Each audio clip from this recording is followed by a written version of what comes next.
വിശുദ്ധ ഖുർആനിലും ഹദീസിലുമെല്ലാം ലഹരിയുടെ ദൂഷ്യങ്ങളെ കുറിച്ച് വ്യക്തമായി പറയുന്നുണ്ട്. അല്ലാഹു പറയുന്നു, യാ അയ്യുഹല്ലസീന ആമനൂ ഇന്നമൽ ഹംറു വൽ മൈസിറു വൽ അൻസാബ് വൽ അസ്ലാമു റിജ്സും മിൻ അമലി ശൈത്വാൻ ഫജ്തനിബൂഹു ലഅല്ലകും തുഫ്ലിഹൂൻ.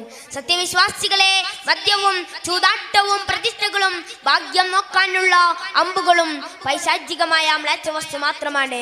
അതുകൊണ്ട് നിങ്ങൾ അവ വർജിക്കുക, നിങ്ങൾക്ക് വിജയം ഉറപ്പാണ്. അല്ലാഹു മനുഷ്യന് നൽകിയ വലിയ അനുഗ്രഹമാണ് ബുദ്ധി. ലഹരി ഇതിനെ നശിപ്പിക്കുന്നു. നബി സല്ലല്ലാഹു അലൈഹി വസല്ലം പറഞ്ഞു, കുല്ലു മുസ്കിരിൻ ഹറാം. ലഹരി ഉണ്ടാക്കുന്ന എല്ലാ വസ്തുക്കളും ഹറാമാണ്. ലഹരി ഉപയോഗിക്കുന്നവരെയും അതിനുവേണ്ടി പ്രോത്സാഹനം നൽകുന്നവരെയും ഇസ്ലാം ശക്തമായി എതിർക്കുന്നു. ലഹരി വാങ്ങുന്നവരും വിൽക്കുന്നവരും വിതരണം ചെയ്യുന്നവരും അതിനുവേണ്ടി സഹായിക്കുന്നവരുമെല്ലാം പാപികളാണെന്ന് ഇസ്ലാം പഠിപ്പിക്കുന്നു. ലഹരി ഉപയോഗിക്കുന്ന ആൾ കുടുംബത്തിൽ പ്രശ്നമുണ്ടാക്കുന്ന ആളായി തീരും.